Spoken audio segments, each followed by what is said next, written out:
Assalamualaikum warahmatullahi wabarakatuh. Kembali lagi bersama saya Taskuro Accounting. Untuk kali ini kita akan membahas tentang sejarah akuntansi di dunia dan di Indonesia.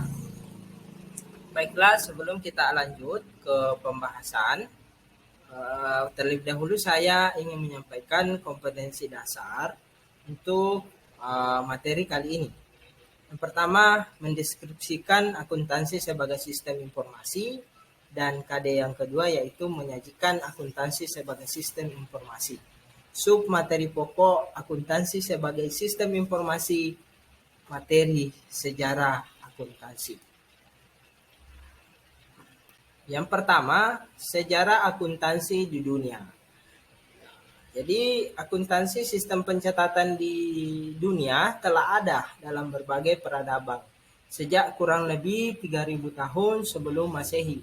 Di antaranya Kaldea, Babilonia, kemudian yang kedua Samaria, kemudian peradaban Cina, dan yang terakhir peradaban Yunani. Kemudian, namun dari keempat peradaban tersebut pencatatannya belum dilakukan secara sistematis dan belum lengkap. Lain halnya dengan di negara Italia. Pedagang-pedagang Venesia ini melakukan pencatatan transaksi keuangan lebih sistematis. Pada tahun 1494, Luca Pacioli mempublikasikan bukunya yang berjudul Summa de Arithmetica, Geometrica, Proportioni et Proportionalita, yang berisi ilmu pasti. Apa yang dimaksud dengan ilmu pasti? Ilmu pasti itu adalah ilmu matematika. Kita lanjut. Namun dalam bukunya tadi Summa de Arithmetica ini terdapat bagian yang berisi pembukuan untuk para pengusaha. Para pengusaha di sini tadi para pedagang-pedagang. Bagian itu berjudul Tractatus de Computis et Scriptorium, yang menggambarkan pembukuan berpasangan atau dikenal dengan double capping. Dia menyatakan bahwa tujuan pembukuan adalah untuk memberi informasi yang tepat waktu bagi para pedagang mengenai aset itu atau harta, dan kewajiban atau utang. Dalam sistem pembukuan berpasangan tersebut, dalam buku Luca Pacioli itu dikenal ada dua. Yang pertama debit atau adebio, dan kredito digunakan untuk melakukan pencatatan secara berpasangan. Jadi yang berpasangan di sini maksudnya adalah sisi debit dan sisi kredit. Kita lanjut. Ini adalah gambar Luca Pacioli yang mempublikasikan bukunya tahun 1494. Dia berkebangsaan Italia. Setelah dia mempublikasikan bukunya, Luca Pacioli ini terkenal sebagai bapak akuntansi dunia. Kita next teman-teman. Perkembangan ini khusus yang kedua ya, perkembangan akuntansi di Indonesia. Perkembangan akuntansi di Indonesia itu tidak lepas dari para penjajah yang telah menjajah bangsa Indonesia. Ini perkembangan akuntansi pada tahun 1642, pembukuan di Indonesia sudah menerapkan sistem akuntansi. Akuntansi mulai digunakan setelah adanya Undang-Undang Tanam Paksa yang diberlakukan oleh pemerintah Hindia Belanda.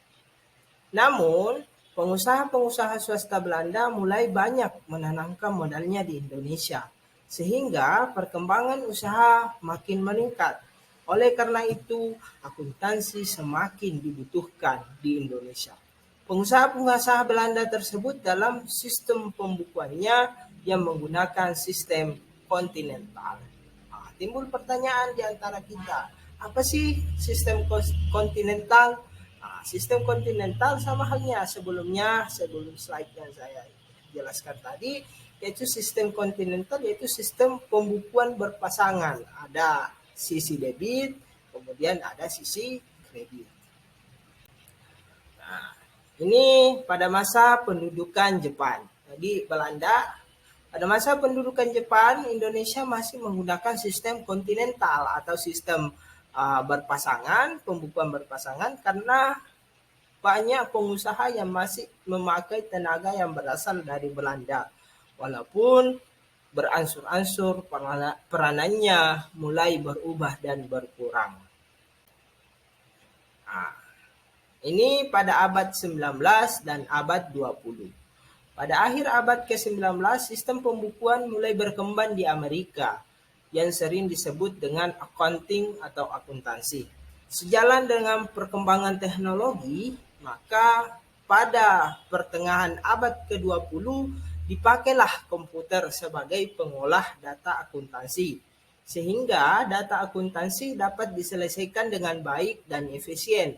Pada saat Indonesia sudah merdeka, pembukuan masih menggunakan sistem kontinental karena masih banyak tenaga pendidik atau pengajar yang mengajar di Indonesia itu berasal dari Belanda. Setelah tahun 1960, Indonesia mulai menggunakan sistem Amerika, yaitu sistem Anglo-Saxon, karena dipandang lebih efektif dan lebih praktis. Jadi sistem Anglo-Saxon ini pada dasarnya sistem yang menggunakan komputerisasi accounting. Ya, ini adalah ringkasan perkembangan akuntansi di Indonesia, dapat digambarkan sebagai berikut. Yang pertama, di Indonesia akuntansi berkembang sekitar tahun 1642, tepatnya pada zaman VOC. Selanjutnya masa pendudukan Jepang tahun 1942 sampai 1945, sistem akuntansi tetap menggunakan pola Belanda. Tahun 1957, proses pengembangan akuntansi di Indonesia semakin pesat dengan dibentuknya Ikatan Akuntan Indonesia atau disingkat dengan IAI. Pada tahun 1973, IAI merumuskan prinsip akuntansi Indonesia atau PAI. Tanggal 1 Oktober tahun 1944, IAI merevisi prinsip akuntansi Indonesia dan mengubah menjadi Standar Akuntansi Indonesia atau Standar Akuntansi Keuangan atau dikenal dengan SAK. Nah, ini pada tanggal 1 September tahun 2007, SAK direvisi berisi 59 PSAK atau Pernyataan Standar Akuntansi Keuangan yang terdiri di dalamnya akuntansi syariah dan 7 ISAK atau interpretasi standar akuntansi keuangan. Nah, ini adalah sumber dari penjelasan tadi. Saya kira cukup sekian dari penjelasan saya. Semoga bermanfaat untuk kita semua. Jangan lupa subscribe, like, dan komen untuk masukan pembuatan video selanjutnya.